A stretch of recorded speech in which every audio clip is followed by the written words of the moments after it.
वक्रतुंड महाकाय सूर्यकोटि समप्रभा निर्विघ्नं कुरु मे देव सर्वकार्येषु सर्वदा। So guys, welcome to our new channel Vinayak tuition classes.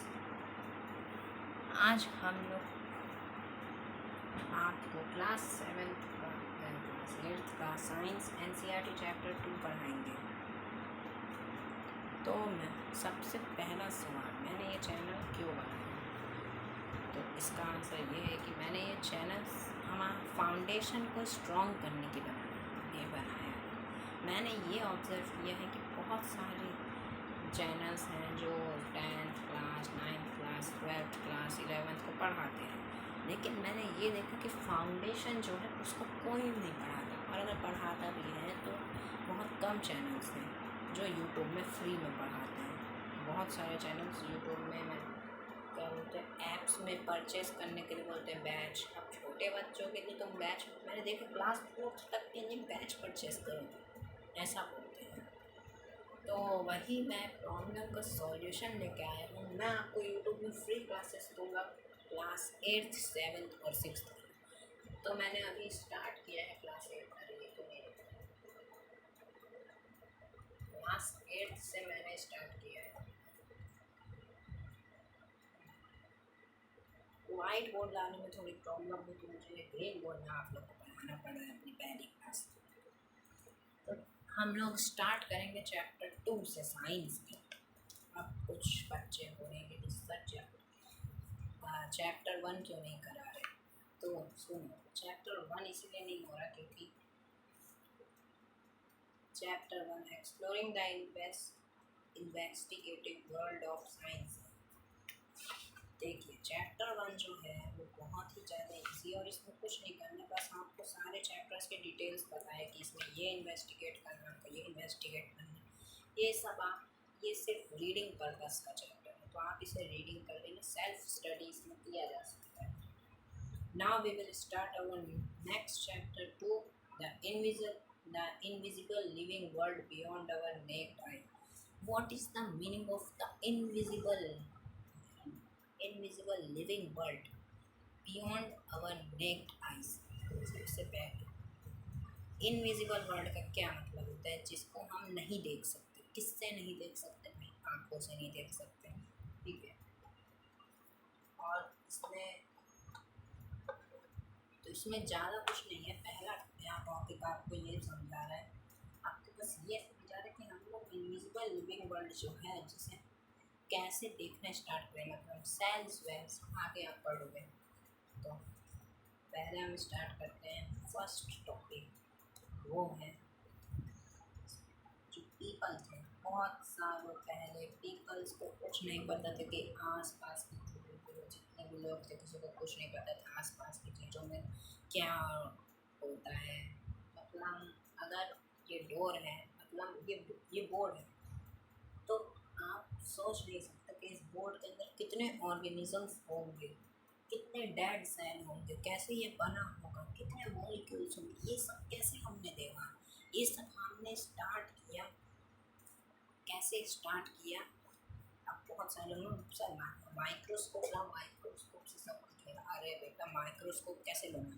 Microscope की भी स्टार्टिंग यहाँ पे बताई गई है। सबसे पहले आया लेंस। लेंस का नाम तो आपने सुना ही होगा। लेंस का जो नाम है वैसा ही इसका काम है। तो लेंस आया। आप लेंस, मैग्नीफाइंग लेंस आपने सुना होगा, जो एकदम क्या बोलूँ, अगर आप उससे चींटी को भी देखो तो इतनी बड़ी दिखेगी कि आपको उसके पूरे बॉडी पार्ट्स दिखेंगे उस चींटी के। वो मैग्नीफाइंग ग्लास किससे बना है? वो लेंस से बना है, ठीक है। अब हमने ये तो डिसाइड कर लिया कि जो छोटे छोटी चींटियाँ हैं, जो इंसेक्ट्स हैं, हम उनको देख सकते हैं इससे, ठीक है। यहाँ तो सब क्लियर हो गया। लेकिन अब सवाल आया कि उन चींटियों के अंदर की चीज़ें कैसे देखेंगे? तो चींटियों के अंदर की चीज़ें भी हम देखना है।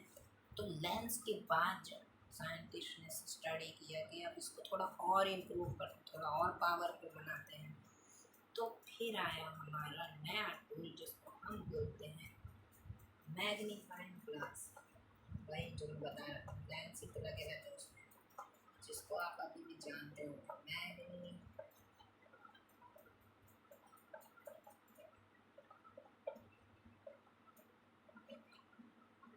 ग्लास। एक तो ये ग्रीन बोर्ड में बनता भी है, मैं आपको वाइट बोर्ड में पढ़ा दूँ तो मेरी हैंडराइटिंग ज़्यादा अच्छी होती है। अच्छा हाँ, मैंने खुद को तो इंट्रोड्यूस किया ही नहीं। मेरा नाम है सूर्यांश परमार और मैं आपको ये विनायक ट्यूशन क्लासेस का ऑनलाइन क्लासेस लूँगा और हमारी ऑफलाइन क्लासेस भी है, लेकिन ये हमारा नया चैनल है इसीलिए इसमें ज़्यादा हमारा सपोर्ट नहीं है।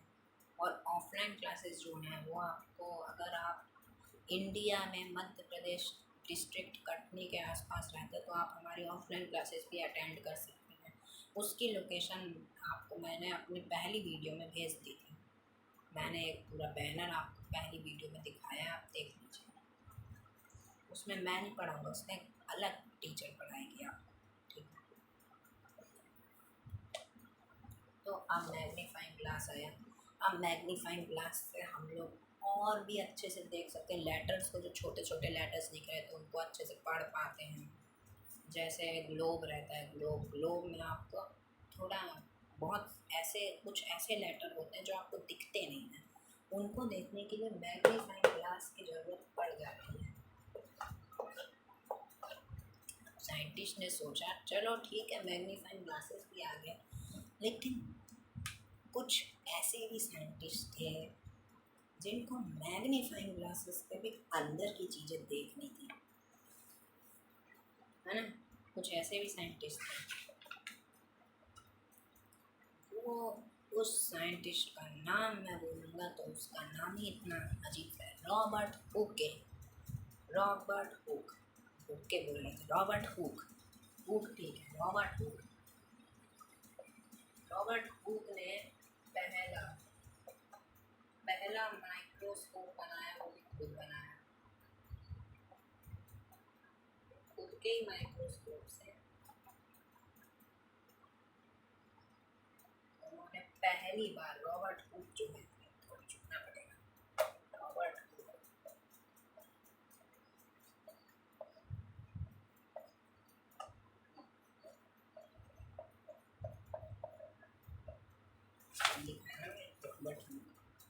रॉबर्ट हुक ने पहली बार सेल को डिस्कवर किया। सेल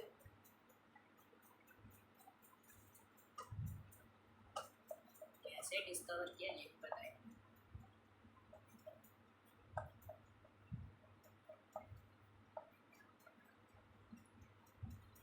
सेल को डिस्कवर किया रॉबर्ट हुक ने। किसने किया? रॉबर्ट हुक ने किया, ठीक है। अब सवाल आता है, मैं आपको अच्छे से दिख रहा हूँ। अब सवाल आता है कि रॉबर्ट हुक जो है उसने सेल को तो डिस्कवर कर दिया, लेकिन कैसे किया? Why, how he discovered the cell. इतने छोटे से सेल को उसने कैसे डिस्कवर कर डाला? वो भी आपकी बुक में ही है। अब बुक तो पढ़ते होगे नहीं, इसलिए तो मैं पढ़ाने आया हूँ। चलो, सेल को कैसे डिस्कवर किया मैं बताता हूँ। तो उसने एक पब्लिश करी बुक जिसका नाम था माइक्रोग्राफिया।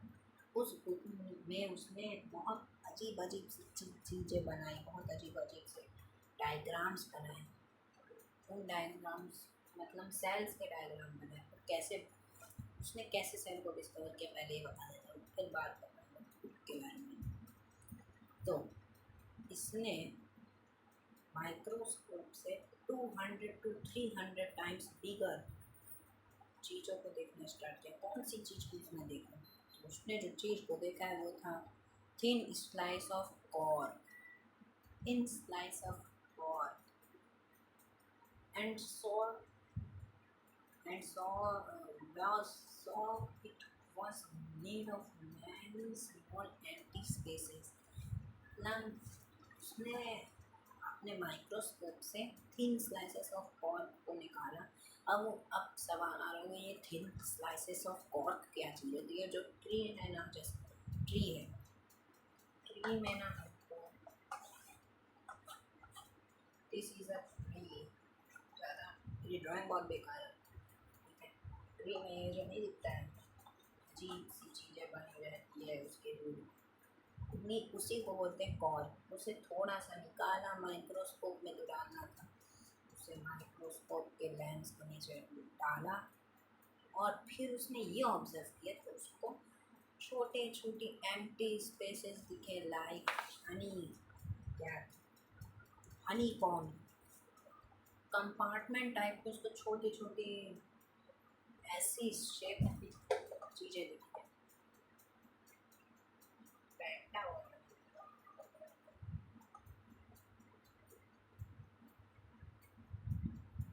ऐसे उसको छोटे छोटे होल्स दिखे,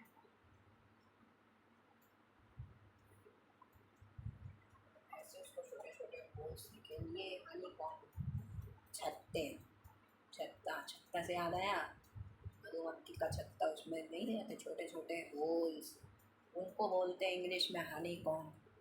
ये भाई काला गौरा, ठीक है। उसको ऐसे टाइप के कंपार्टमेंट्स दिखे, इसके अंदर दिखे थिन स्लाइसेस ऑफ कॉर्क के अंदर, जो ट्री का कॉर्क है ना उसके अंदर उसको छोटे छोटे ऐसे Honey com like structure compartment दिखे। अब सवाल आया उसके मन में कि ये क्या चीज़ है, तो उसने उसी चीज़ को अपनी माइक्रोग्राफिया, मैं इसको लिख देता हूँ, हनी लाइक स्ट्रक्चर,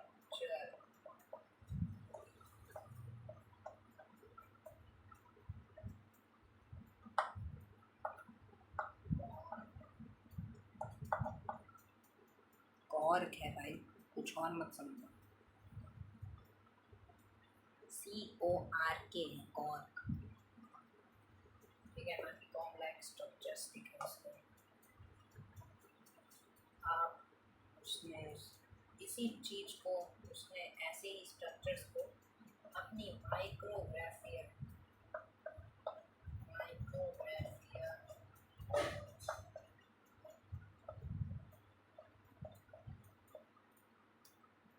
नाम की एक बुक में,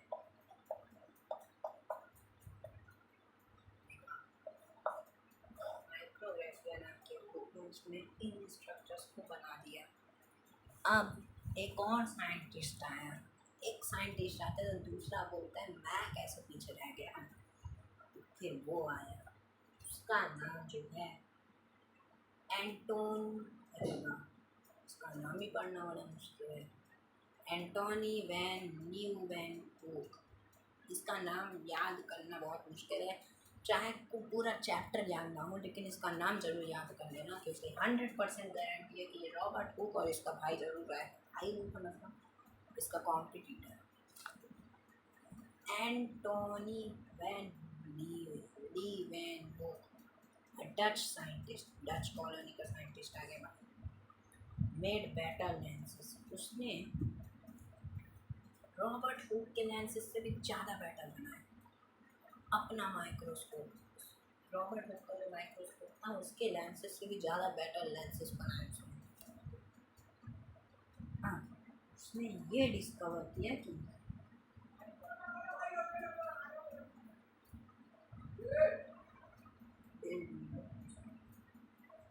मतलब उसने ये डिस्कवर किया कि मतलब उसने इतने अच्छे बेटर लेंसेज बना दिए कि उन लेंसेज से अब हम बैक्टीरिया और ब्लड सेल्स को भी आराम से देख सकते थे।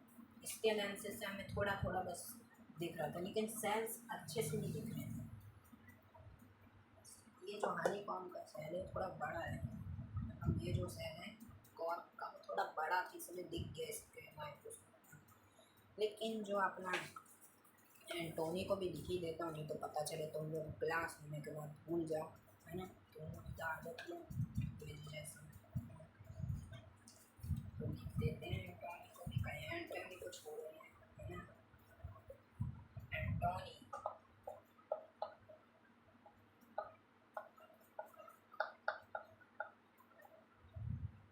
एंटोनी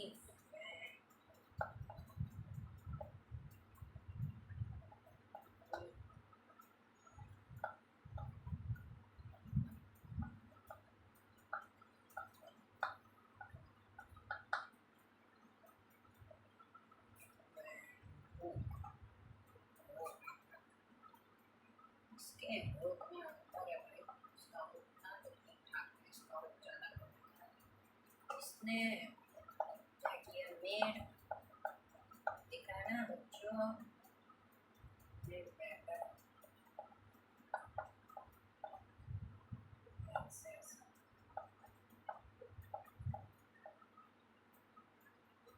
एक्सेस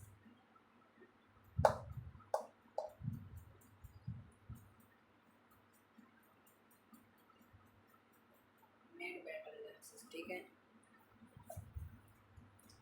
और ये कौन सा साइंटिस्ट है, तो भाई ये भी लिख लो, क्या पता तुम लोग के एग्जाम में ये दिया है। तो ये एक Dutch Dutch Dutch Dutch scientist, Dutch colony का साइंटिस्ट आ गया।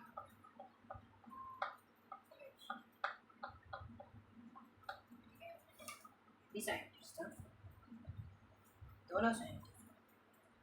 इसने बेटर लेंसेज बनाए, उसने अच्छे खासे मतलब माइक्रोस्कोप बना दिया है।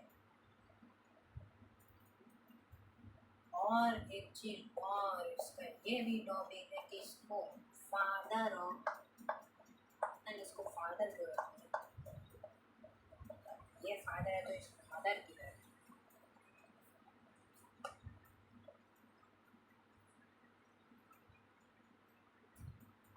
मेरी बुक में प्रिंटिंग मिस्टेक है नाम में, बताओ फादर की स्पेलिंग मेरी बुक में गलत है। FHTHER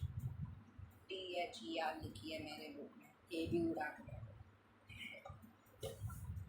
फादर ऑफ माइक्रो, जो आपको यहाँ तक तो लिखा है ना, कैमरा चेक कर लेता हूँ, क्या पता आपको यहाँ दिखी ना रहा हो। दिख रहा हो क्या, माइक्रो माइक्रो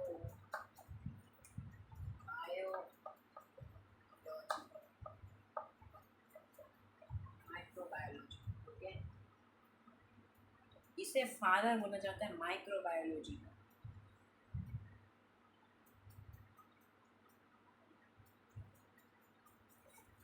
अब आगे बढ़ें तो एक चीज़ और, ये जो रॉबर्ट हुक ने हनी कॉम्ब लाइक स्ट्रक्चर्स देखे थे कॉर्क में, ट्री कॉर्क के, बाद में पता चला जब टेक्नोलॉजी थोड़ा और एडवांस हुई कि ये जो हनी कॉम्ब लाइक स्ट्रक्चर्स थे ये डेड सेल्स थे। अब आगे के टॉपिक में तुमको सेल्स के बारे में पता जाएगा, क्योंकि अब मेन चीज आ चुकी है, इसी के बारे में पूरा चैप्टर है। और हाँ, मैंने डीएवी की बुक देखी थी, डीएवी स्कूल को तुम शायद जानते होगे, मैंने उसकी बुक देखी थी, शायद इस चैप्टर मतलब सेम चैप्टर है, उसको बुक में डाला तो गया, लेकिन और एडवांस कर दिया, जितना तुम लोग पढ़ रहे उससे ज़्यादा डीएवी बुक में 80 सिलेबस है उसका। मैं क्या एक बार सर्च कर लेना। चलो अब हम लोग पढ़ लिए ना, और हाँ चैप्टर में पढ़ मेरे साथ साथ नोट्स ज़रूर बनाना, नोट्स बनाना ज़्यादा इम्पोर्टेंट है। और फिर बाद में एक्टिव रिकॉल कर लेना, ऐसा नहीं कि चैप्टर पढ़ लिया तो हो गया, याद हो गया,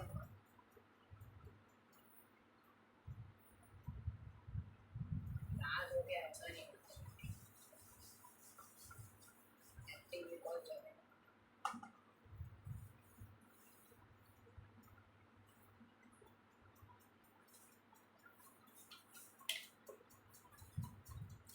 हमारा तो सेल क्या चीज़, सेल, व्हाट इज सेल, बताओ व्हाट इज सेल। अगर तुम लोगों ने पहले भी अगर ये चैप्टर पढ़ा है, थोड़ा सा रीडिंग भी करे होगे ना इस चैप्टर की, तो तुमको पता होगा कि सेल क्या होती है। मुझे तो ये 5th क्लास से पता था सेल क्या होता है, बेटा इतना बड़ा हो गया लेकिन 5th क्लास से पता था सेल क्या होता है, और तुम लोग को 8th में पढ़ा रहे हैं, बताओ। तो सेल इज़ अ बेसिक ना बुक में ये नहीं लिखा होगा। बुक में तुमको बस ये लगा रहा है all living beings are made of cell. जो भाई सेल की कुछ चीज़ है, तो सेल की प्रॉपर डेफिनेशन तुमको बताता हूँ। Cell is a basic unit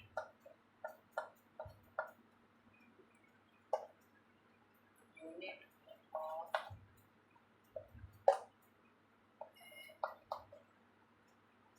organism.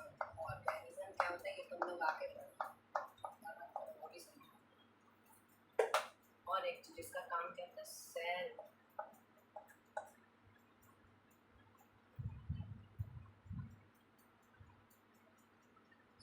is a functional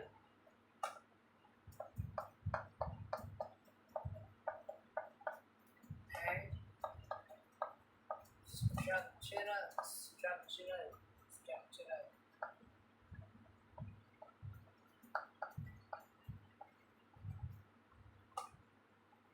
unit of organism।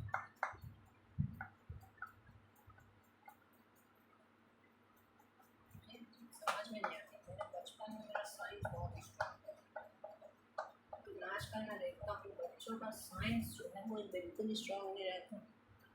आजकल बच्चों का साइंस बहुत वीक रहता है। क्यों रहता है भाइयों? तुम लोग का साइंस क्यों वीक रहता है, मेरे को समझ नहीं आता। जबकि मेरा साइंस में साइंस का टॉपर था भाइयों।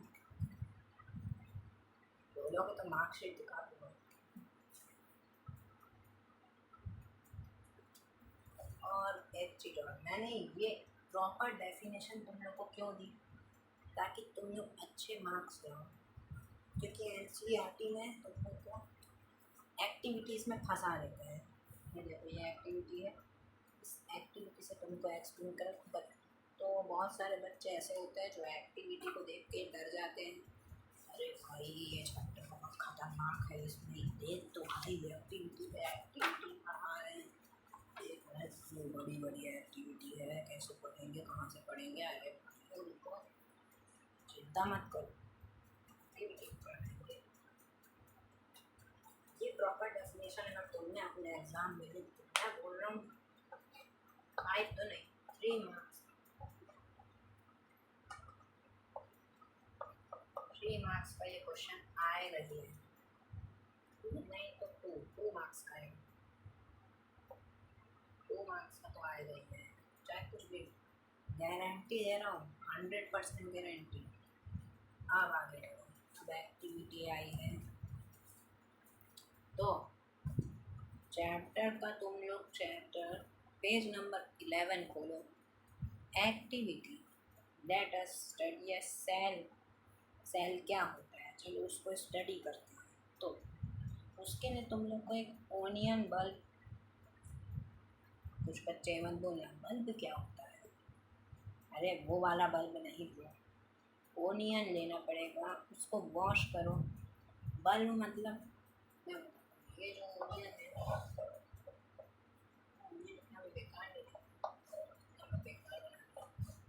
ओनियन के जो छोटे छोटे छोटे छोटे छोटे छोटे थिन थिन स्लाइसेस नहीं आते, छिलके टाइप के, उनको बल्ब बोलते हैं। उसको तुम्हें लेना है, ठीक है।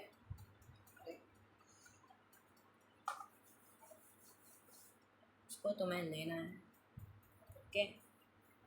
और उसे अच्छे से वॉश करना है। क्या करना है? वॉश करना है, ओनियन बल्ब को वॉश करना है। और फिर cut the onion bulb vertically into pieces, उसको कट कर देना है। कैसे कट करना है? सीधा कट करना है, ठीक है, सीधा कट करना है। ओनियन बल्ब को कट करना, कुछ और को नहीं। और फिर उस पील को, अब देखो नया वर्ड यूज़ करने लगा, ओनियन पील बोलने लगा। पहले बल्ब बोल रहा था, पील बोल रहा है ना। पील भी वही है ब्रो।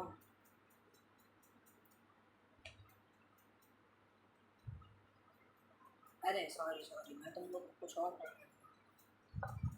अरे ओनियन का जो, ओनियन को ओनियन बल्ब बोलते हैं, और उसमें छिलके रहते हैं जिसको मैंने बल्ब बताना था, वो असल में पील है, onion peel.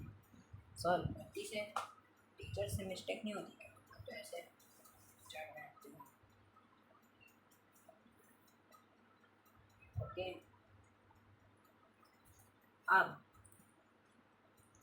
Place the peel, जो ओनियन पील तुमने निकाली है, अब उसको पेट्री डिश में डालो। पेट्री डिश किसको बोलते हैं सबको पता होगा, नहीं पता है तो फिर सर्च मारो, क्योंकि ये तो पता होना चाहिए, क्योंकि ये बात तुमने सेवन्थ में पढ़ी है, ये चीज़ सिक्स्थ में भी पढ़ी है, और अगर तुमको एट्थ में नहीं पता पेट्री डिश तो तुम भूल जाओ।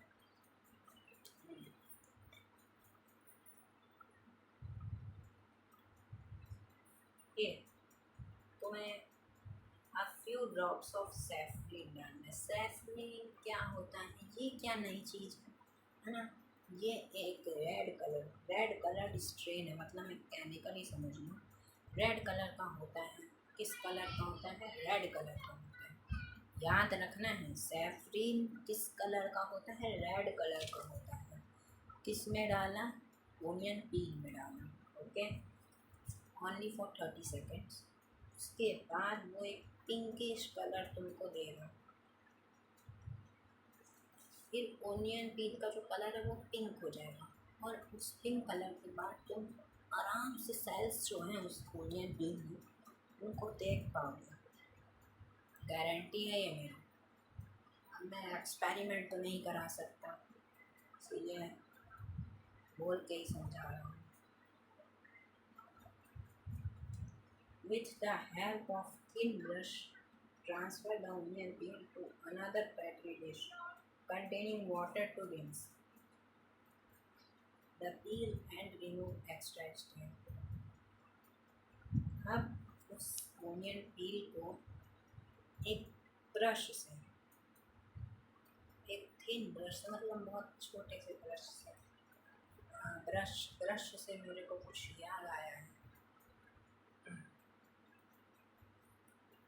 समझ गए, ब्रश ब्रश से तुम्हें उस ओनियन पील को उठाना है और उसको ट्रांसफ़र करना है अनदर पेट्री डिश में।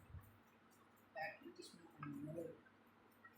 हाँ, अनदर पेट्री डिश जो कंटेन क्या कर रही है उस पेट्री डिश के अंदर, जिस पेट्री डिश के अंदर वाटर, उसमें तुम्हें ट्रांसफ़र कर देना है। उसके बाद अच्छे से जो एक्स्ट्रा स्टेन लगा है उसको थोड़ा वॉश कर देना है, स्टेन को वॉश करना है, ठीक है। Now carefully place the stained onion peel on the glass slide.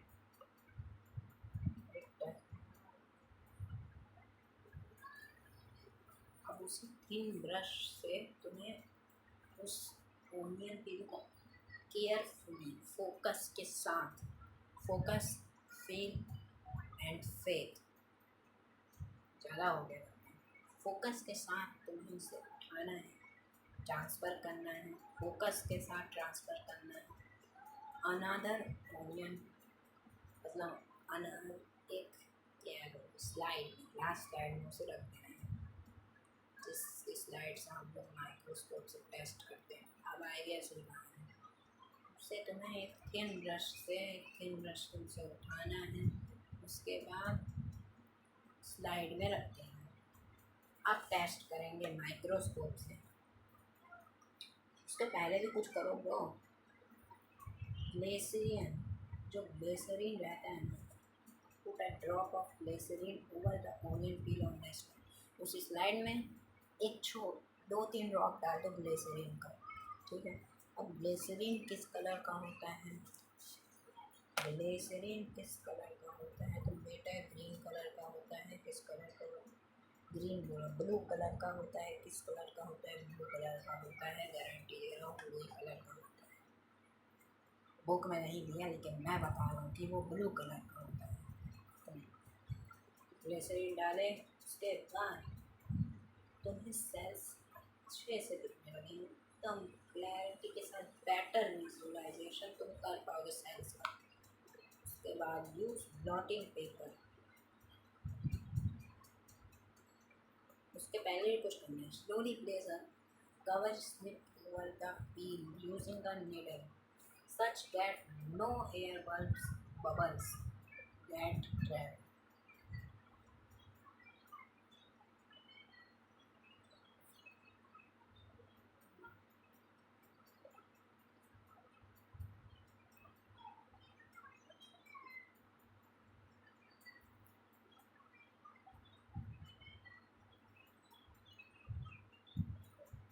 Slowly जो कवर स्लिप है उसको ओनियन पील के ऊपर रख देना है ध्यान से, ताकि जो एयर बबल्स हैं वो ट्रैप ना हो। ओके, मतलब फंस ना जाए बीच में। Now use blotting paper to gently wipe off any extra glycerin. अब अगर कुछ ग्लिसरीन तुम्हें दिख रहा है अभी भी ओनियन पील में, तो एक सॉफ्ट ब्लॉटिंग पेपर ले लो और उससे साफ कर दो, हटा दो, ताकि एक्स्ट्रा ग्लिसरीन ना रहे, नहीं तो वो प्रॉब्लम कर सकता है। View the slide under a microscope. उसी स्लाइड को तुम्हें, स्लाइड है लास्ट स्टेप, ये तुम्हारा छोटा सा अभी से तुम्हें माइक्रोस्कोप के नीचे देखना है, इसके नीचे देख रहा है माइक्रोस्कोप।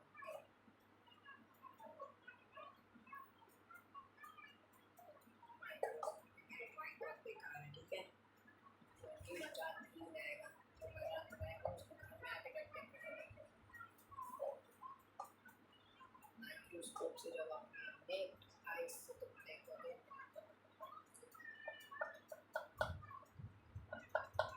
नेक्ट आइस से जब तुम देखोगे माइक्रोस्कोप से क्या दिखेगा? What similarities do you find? क्या सिमिलरिटी तुम्हें दिखेगी? तुमको कुछ ऐसे स्ट्रक्चर दिखेंगे, ऐसे स्ट्रक्चर, ऐसी एक वॉल दिखेगी अजीब सी, उसमें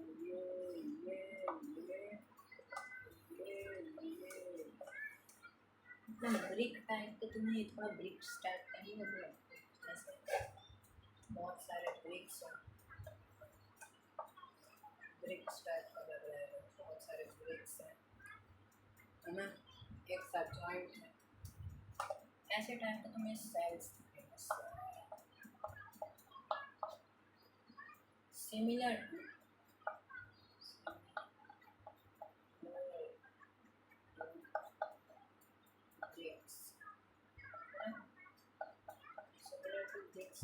ब्रिक्स के टाइप के दिखना चाहिए, ऐसे एक दूसरे से जॉइंट है, जैसे ब्रिक्स की पूरी वॉल बना दी वो बिना सीमेंट और छपाई करे।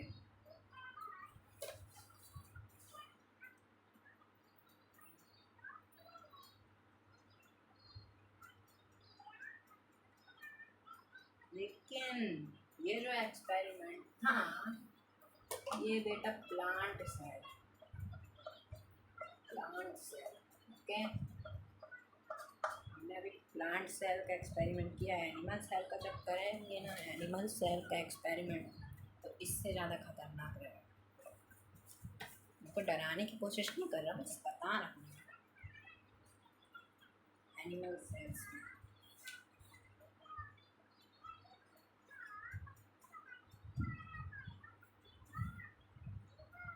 अब नई चीज,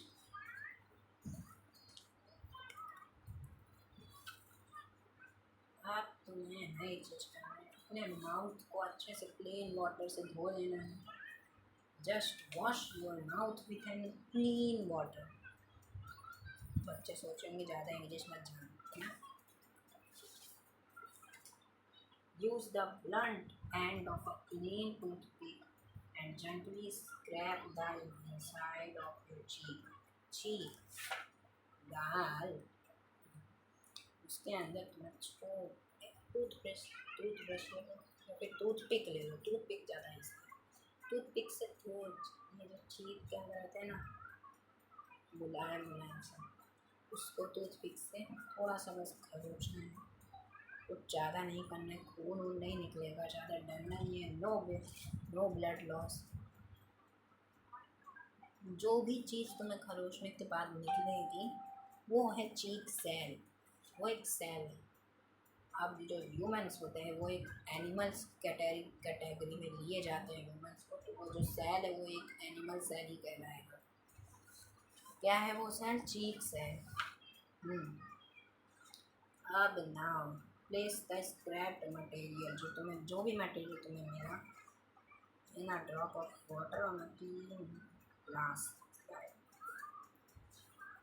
अब उसे एक स्लाइड में, बहुत ही ज़्यादा क्लीन स्लाइड जिसमें कुछ भी प्रेजेंट नहीं होना चाहिए, उसमें तुम्हें उस सब्सटेंस को रखना है। सब्सटेंस चीक सेल है, मैंने पहले बता दिया, तुम्हारी बुक में थोड़ा बाद में बताया था। After 1 minute add a drop of glycerine. फिर ग्लिसरीन आया ना, ग्लिसरीन बोला था, ग्लिसरीन ही आएगा। ग्लिसरीन डालो, लेकिन इस बार बस ग्लिसरीन आया, उसका भाई नहीं आया। ग्लिसरीन डालने के बाद उस मटेरियल को, स्लाइड को, जो ग्लिसरीन हमने क्यों डाला, सबसे पहला सवाल, हमने उस स्लाइड में ग्लिसरीन क्यों डाला? ताकि जो सेल है एयर को रेसिस्ट कर पाए ना, वो ड्राई ना हो जाए, सूख ना जाए वो सेल सूख जाएगा तो फिर हमें दिखेगा नहीं। और उसके बाद now carefully place a clean cover slip on the material and remove the excess glycerine from the edges of the cover slip using blotting paper. Blotting paper का फिर से यूज़ करो। ब्लॉटिंग पेपर का यूज़ करके अब तुम्हें glycerine जो बच गया है, जैसा प्लांट सेल में किए थे वैसा ही तुम्हें यहाँ करना, जो ग्लिसरीन बच गया उसको रिमूव कर देना है, ठीक है। उसके बाद observe the slide under a microscope. अब उस स्लाइड को माइक्रोस्कोप के अंदर देखो।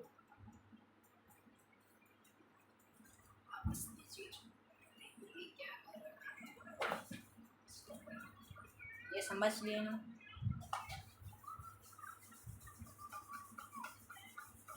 सेल की बात है, माइक्रोस्कोप वापस नहीं आना है।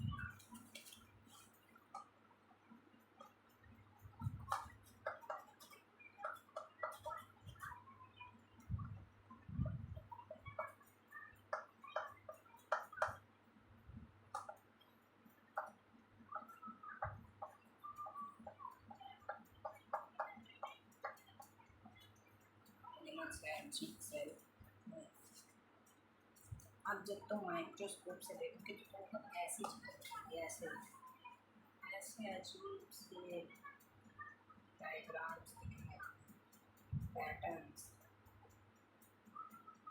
अजीब से पैटर्न्स दिखेंगे। कोई ऐसे ड्राइंग है, कोई ऐसे ड्राइंग है, कोई ऐसे ड्राइंग है, कोई ऐसे डांस कर रहा है, कोई ऐसे पार्टी कर रहा है। हाँ, उसके अंदर तुम्हें ये छोटे छोटे, इसको तो तुम जानते ही होगे, ये तो बच्चे बच्चे तक जानते हैं। ये जो तुम्हें चीज़ें दिख रही हैं, ये है न्यूक्लियस। ये बिल्कुल ब्रेन की तरह है, सेल का एक ब्रेन है, ये समझ लो, सेल का ब्रेन है न्यूक्लियस, ठीक है। उसके बाद तुम्हें ये जो बॉर्डर दिख रही है, इसे बोलते हैं हम सेल मेम्ब्रेन।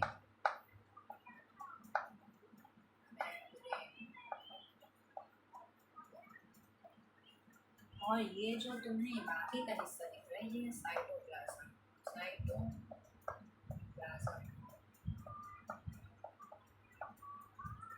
अब कुछ लोग बोलेंगे कि ये क्या प्लांट सेल में भी प्रेजेंट होता है? तो हाँ, ये प्लांट सेल में भी प्रेजेंट होता है, लेकिन कुछ एक्स्ट्रा चीज़ों के साथ होता है, मतलब एक्स्ट्रा पार्ट भी रहते हैं प्लांट सेल में के साथ, जिसे हम बोलते हैं सेल वॉल। ये जो तुम्हें ब्रिक्स टाइप का दिख रहा था ना, सेल वॉल क्या, ये सेल वॉल दिख रहे कैमरे में अच्छे से? सेल बॉल बुक में देख लो, बुक में देख लो अपनी बुक में। सो मेरे हिसाब से आज का लेक्चर कुछ ज़्यादा ही लंबा हो गया है, तो आज के लिए बस इतना ही। बाकी चीज़ों के लिए आप हमारे चैनल को सपोर्ट करिए ताकि ये वीडियो और भी बच्चों तक पहुँचे। मैं चाहता हूँ कि देश के हर एक फाउंडेशन वाले बच्चे को, 6th 7th 8th के हर एक बच्चे को फ्री एजुकेशन मिले, कोई भी बैच परचेज ना करे। मैं बोल रहा हूँ, देखिए आपकी क्लास जो है ना, ये फाउंडेशन क्लास है। अब कुछ ऐसे होते हैं टीचर्स तो जो बैच बना देते हैं, 6th 7th 8th के लिए बैच बना रहे हो, क्या है यार ये? 6th 7th 8th बच्चों के लिए बैच बना रहे हो। अब बच्चे जो है वो थोड़ा एक्साइटमेंट में रहते कि हमें अच्छे अच्छे टीचर्स मिलेंगे।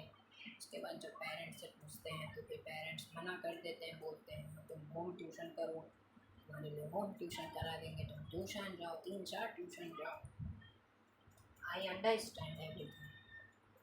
मैं चाहता हूँ, हाथ जोड़ के कहता हूँ, मेरे इस चैनल को ज़्यादा से ज़्यादा शेयर करें, ज़्यादा से ज़्यादा सपोर्ट करें ताकि ये वीडियो और भी लोगों तक पहुँच पाए।